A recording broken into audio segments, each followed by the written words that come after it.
If you're always speaking, you can never hear what anyone else is saying.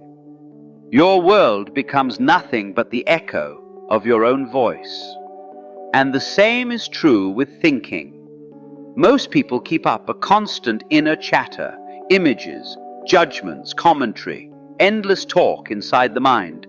If that's all you ever do, you eventually discover that your thoughts have nothing to chew on except more thoughts.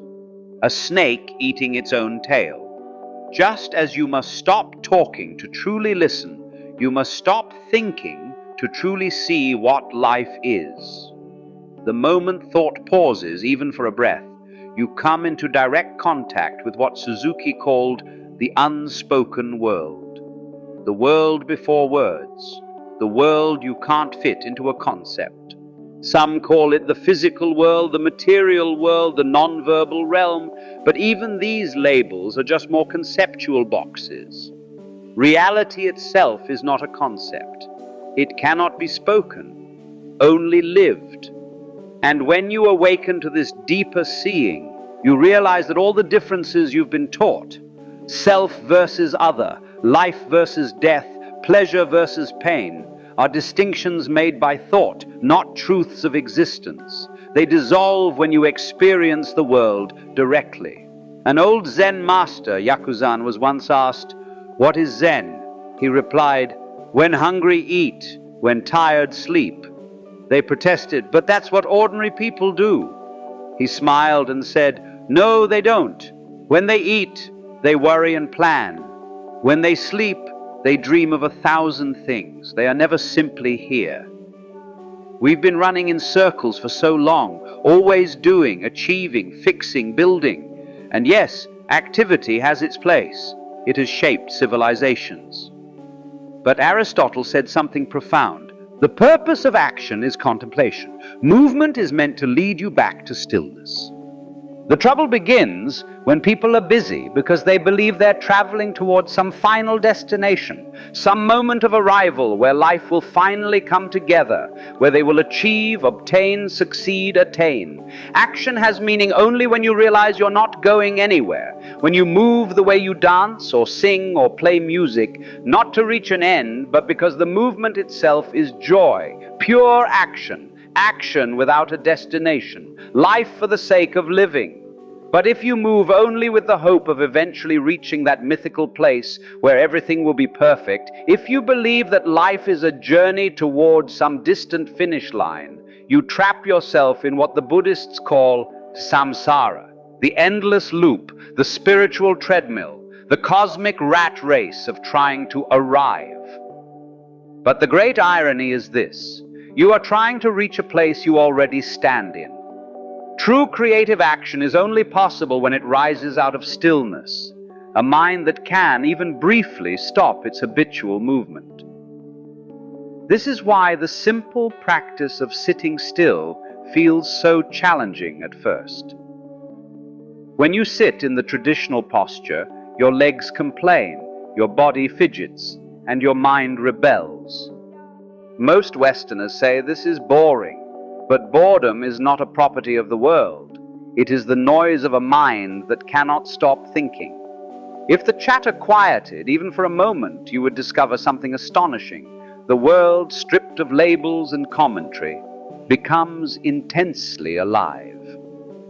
The ordinary transforms into the extraordinary. The way the light rests on the floor, the faint texture of a shadow, the faint rustle of distant movement, all reveal a depth you could never notice while naming everything. When you stop forcing colors into categories, you begin to see how infinite the spectrum truly is. When you stop squeezing every sound into a word, you begin to hear the universe without filters. Only when the mind stops freezing reality into concepts does the world appear in its true brilliance. This simple discipline of meditation, if we can even call it discipline, is the root of the astonishing creativity in Zen culture. The gardens, the tea ceremony, the effortless brush calligraphy, the breathtaking paintings of the Sung masters, and the Japanese ink tradition. They discovered magic in the simplest movements of daily life. The poet Hakuin once said that supernatural power can be found in the ordinary acts of carrying water and chopping wood. Why? Because when the mind stops dividing the world into names and purposes, even the simplest gesture becomes luminous. The easiest way to quiet the mind is to attend to something that has no meaning, a sound without definition, a breath without commentary. Because meaning feeds thought, and the absence of meaning starves it. If you simply listen, really listen, to a meaningless sound, thought falls silent. And when the sound fades away, you find yourself wide open, suspended in pure awareness. This opening is the first taste of what Zen calls Satori. It's not fireworks or cosmic visions. It is an ordinary moment, lifted an inch or two above the ground.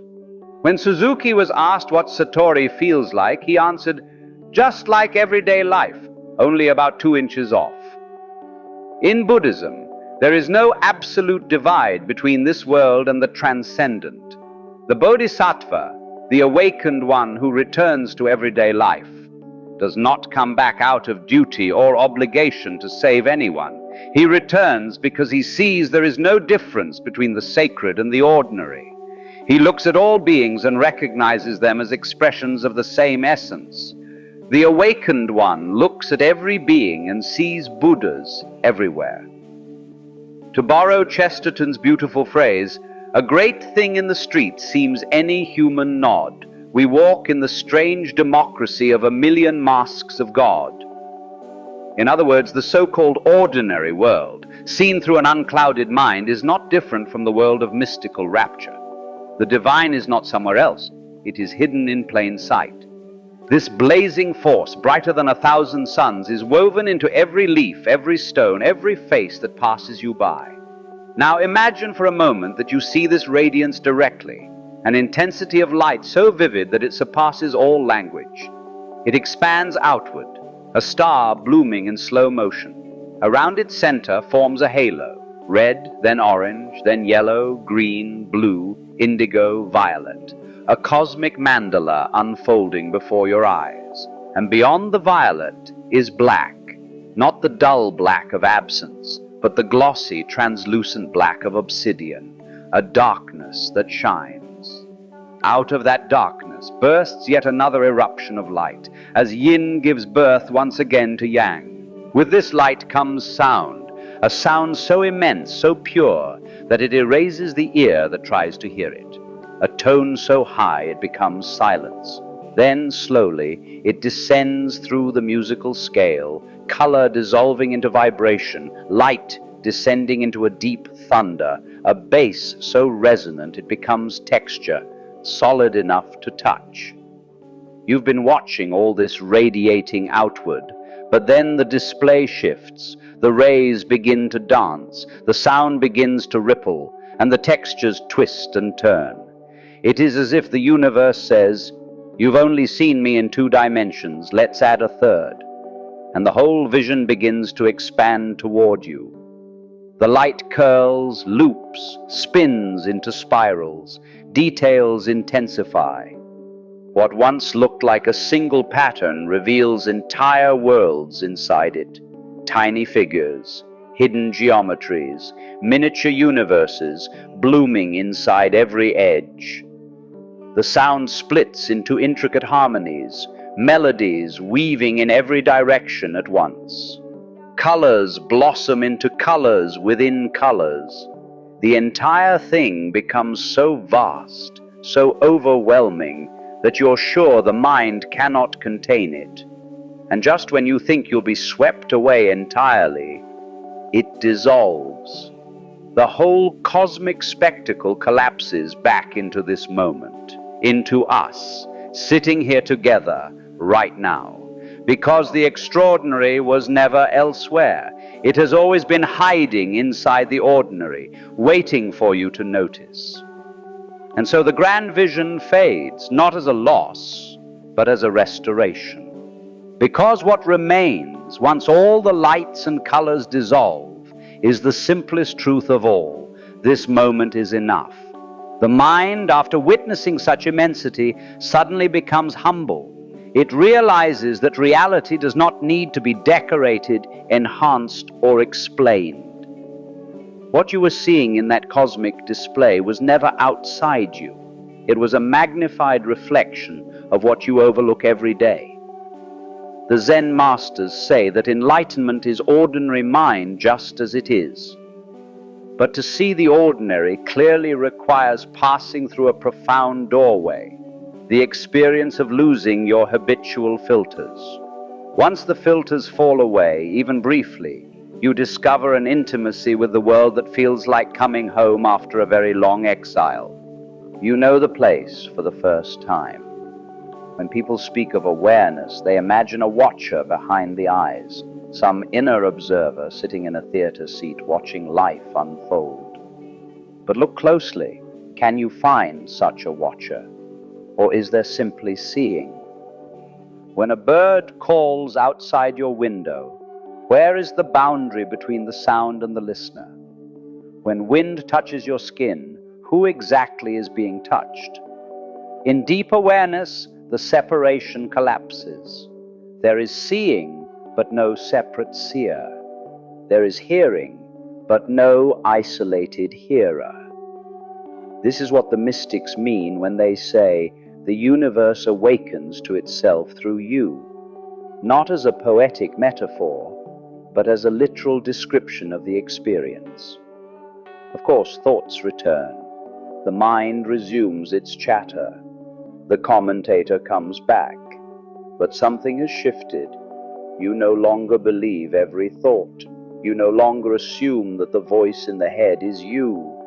The thoughts arise like passing weather, clouds traveling across the open sky, and their power dissolves when you stop clinging to them. This shift is the beginning of true freedom. Most people try to silence thought by force. They push, suppress, resist. But resistance only feeds the mind.